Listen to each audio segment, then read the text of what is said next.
The road is sealed. A German checkpoint rises out of the fog. Wooden barrier, sandbags, rifles held low but ready. It is early morning, 1944. Somewhere in occupied Eastern Europe, a young girl steps out of line.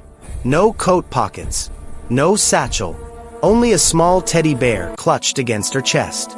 Its fur is matted. One ear is torn. A child's comfort object. A Feldgendarme stops her. He takes the bear, weighs it in his hands, presses its stomach. Soft, harmless. The fabric gives easily. Inside, sewn beneath the stuffing, are live fragmentation grenades. Pins secured. Metal wrapped tight to silence every sound. Enough explosive force to shatter bone and steel. The guard does not know. He is already turning away. The barrier lifts. She walks forward, past rifles, past boots, past death, carrying a toy that could erase the checkpoint behind her. Occupied Poland, 1944. Warsaw exists under a lid of fear. German patrols control intersections. Posters announce executions for curfew violations, sabotage, possession of weapons. Names are printed in black ink. Bodies follow in the streets. The occupying force is overstretched but alert. The Eastern Front is collapsing. Soviet armies are advancing. German command expects unrest behind the lines. And they are correct. Operating beneath the surface is the Armia Krajowa, the Polish Home Army. At its height, it counts hundreds of thousands of members. Clerks, students, factory workers, couriers. Its strength is not firepower, but reach. Every district, every alley, every stairwell. Weapons are the movement's greatest weakness. Germany controls factories, railways, and arsenals. Anything resembling military equipment is immediately suspicious. A single grenade can decide the success of an ambush, or doom an entire cell if discovered. This reality shapes resistance logistics. Explosives are smuggled in fragments. Pins carried separately. Casings wrapped to prevent noise. Transport relies on deception rather than concealment. Young women become essential.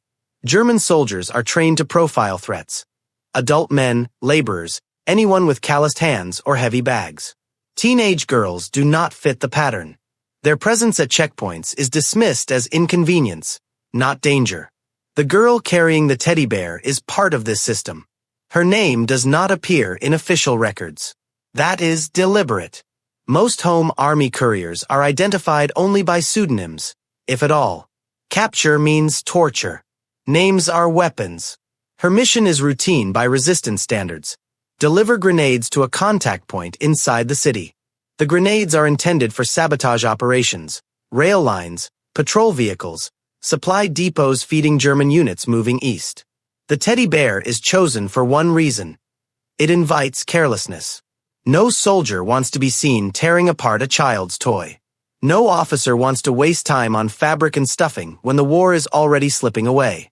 By early 1944, Warsaw is a city holding its breath. Every delivery is preparation for something larger, something inevitable. The delivery route is planned days in advance. Not on paper. Never on paper. It exists only in memory, turns counted by steps, landmarks chosen for how ordinary they appear. A bakery queue. A tram stop. A collapsed wall left from an earlier bombing. The grenades are prepared in a safe apartment before dawn. Windows blacked out. Floorboards lifted. Each weapon inspected by hand. Pins checked twice. Threads tightened until the fabric almost tears. If the bear splits open at the checkpoint, everyone connected to it disappears. The girl memorizes her posture. Shoulders slightly hunched. Arms tight around the toy. Eyes down, but not fearful. Fear attracts attention. Boredom does not. She leaves alone. Couriers never travel in pairs. Arrests spread outward like infection. One person compromised is survivable. Two is not. The city changes as she moves. German presence thickens near main roads. Patrols rotate unpredictably. Feldgendarmerie units establish mobile checkpoints without warning. often for no reason at all, just to disrupt routines and provoke mistakes. Halfway to her destination, she sees it. The barrier. Sandbags stacked unevenly. A cubble wagon idling to one side. 3 soldiers. 1 officer. This checkpoint was not on the route. Turning back is impossible. Anyone who reverses direction invites suspicion.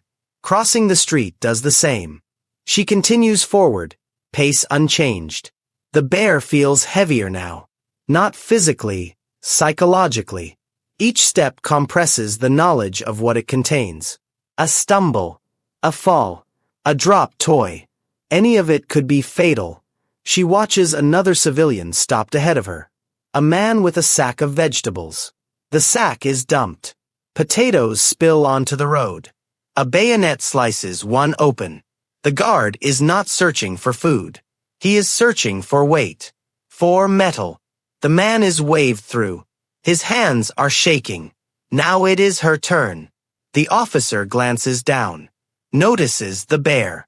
Notices her age. He does not ask for papers immediately. That alone is dangerous. Casual inspections can become curious inspections. One soldier reaches for the toy. Time compresses. Sound dulls. The city fades to boots, breath, fabric.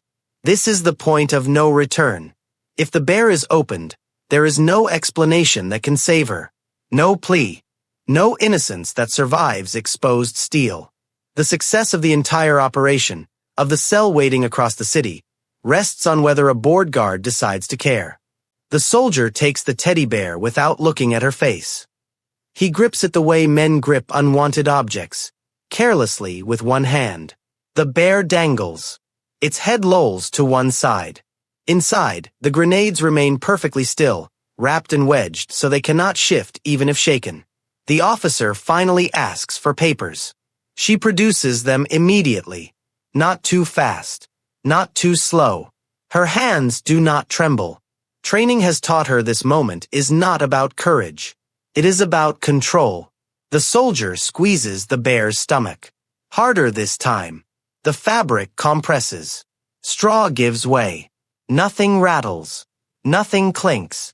The sound the Germans expect, metal betraying metal, never comes.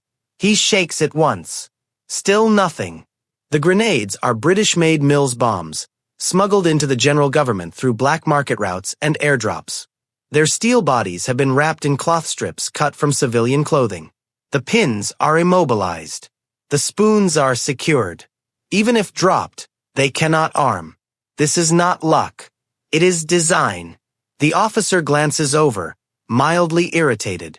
The checkpoint is slowing traffic. A truck waits behind her. The driver is impatient. Time matters more than thoroughness.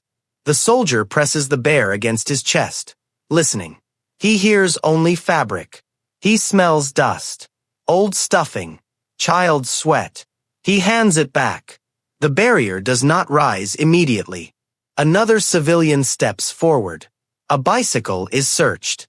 Wheels spun. Frame tapped with a knuckle. The sound is hollow. The guard nods. Seconds stretch. The girl stands perfectly still. She does not hug the bear. That would signal attachment. She holds it the way a child holds something replaceable. The officer finally gestures. The barrier lifts. She walks. Each step away from the checkpoint increases the danger, not reduces it. The resistance teaches this explicitly. Arrests happen after crossings, not during them. Patrols follow. Soldiers reconsider. She counts steps without turning her head. 10, 20, 30. No shout. No boots running. At 50 steps, she allows herself to breathe fully for the first time. She does not look back. The city swallows her. Doorways. Crowds. Corners. The checkpoint disappears behind buildings that have survived 3 invasions and countless raids. The grenades reach their destination that afternoon. A basement workshop beneath a burned-out apartment block. The teddy bear is cut open. The explosives are removed. The seams are destroyed. The toy has served its purpose. Within days, Those grenades are used in sabotage operations targeting German supply movements. Rail lines are damaged. A vehicle is destroyed. No single act changes the war. That is not how underground warfare works. What matters is accumulation, disruption, delay. The checkpoint remains standing that morning because the Germans never realize how close they came to catastrophe. They continue their routines. They search bags. They miss what does not fit their assumptions. The girl is already assigned another route by the time night falls. A different object. A different disguise. The same risk. The delivery leaves no official trace. No report. No German logbook notes a failure.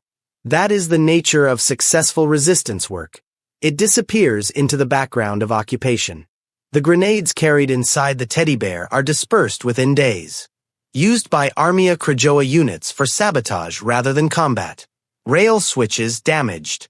A parked vehicle destroyed. Supply movements delayed just long enough to matter. German units reroute. Timetables slip. Fuel is wasted. Small fractures spread through an already strained system. The girl is not celebrated. Couriers rarely are. Public recognition would endanger everyone connected to them. Many continue operating until arrest, injury, or disappearance. Some survive the war without ever speaking of what they carried or where they went.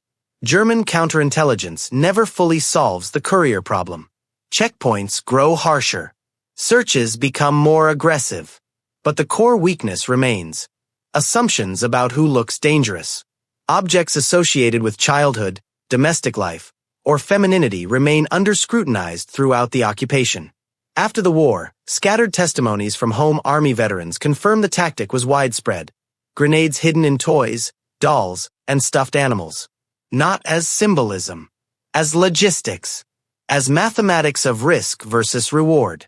Warsaw itself pays a devastating price later in 1944 during the uprising. The city is systematically destroyed. Many couriers do not survive that final chapter. But moments like this one endure in fragments. Proof that modern warfare is not only decided by tanks and divisions, but by ordinary people who learn how to move invisibly through systems built to overlook them. Wars are often remembered through numbers, divisions, casualties, territories gained and lost. But occupation is shaped by something smaller, by hands that do not shake, by objects chosen not for strength, but for how little they invite suspicion.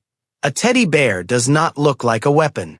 That is precisely why it worked. The German checkpoint stood because it trusted appearances. The resistance survived because it understood them. In cities under occupation, victory belongs not to those who strike hardest, but to those who pass unseen, carrying the weight of a war inside the most ordinary things.